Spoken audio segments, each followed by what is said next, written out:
First this afternoon, a jury finds Adam Fravel guilty on all charges in the death of Madeline Kingsbury.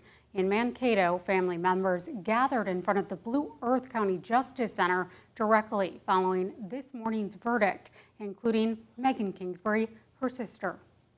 As much as Bauer tried to kind of dehumanize Maddie, her name is Maddie, in court, that tactic didn't work. While we typically refer to both suspects and victims by their last names to provide unbiased coverage, in Maddie's case this afternoon, we'd like to respect the family and supporters who held up signs saying her name is Maddie. That's after Fravel's defense, including lawyer Zach Bauer, requested the court require witnesses, including family members, to only refer to Maddie as Kingsbury while testifying during the trial. After more than 3 weeks of waiting, Maddie's family had the justice they've been fighting for. KIMT News 3's Brandon Cote is live in Mankato for us.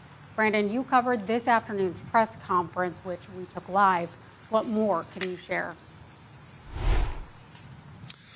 Well, Jess, Maddie's family was met right outside here by her friends and supporters. And like you talked about, her friends were holding signs saying her name is Maddie. Now, it's really been an emotional day here, Jess, right inside the courtroom here and just outside the Justice Center.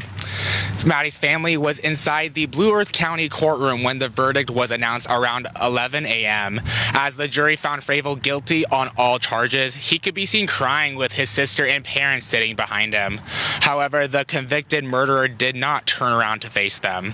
As a reminder, the defense and prosecution rested their cases on Friday. There was a short break for the election, then closing arguments finished yesterday.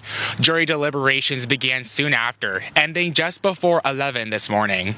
Maddie's friends and family are now speaking out about the verdict after asking for privacy since jury selection began on October 7th.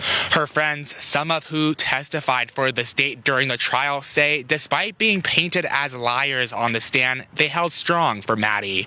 Maddie's father says the loss of his daughter will leave a generational scar on their family.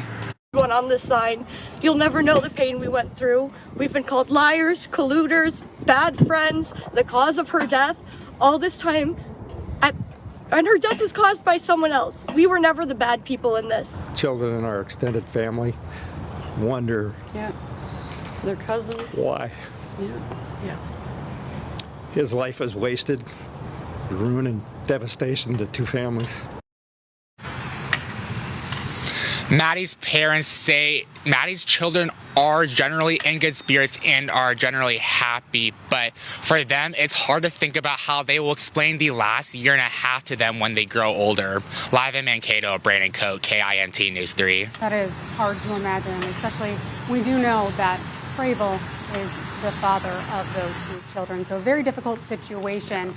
And on the topic of Fravel's family here, Brandon, Kingsbury's father did mention him briefly, saying that Fravel destroyed two families.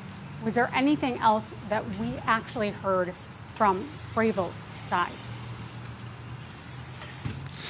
Well, Jess, Fravel's family exited the Justice Center pretty quickly out of the side entrance, and I did try to catch up with them, and really the only thing they said was from Fravel's dad saying David Kingsbury got what he wanted. Right. Thank you, Brandon, for that continuing coverage.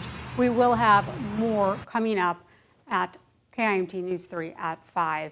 As far as Fravel's sentencing hearing, it's scheduled to take place in Winona on December 17th.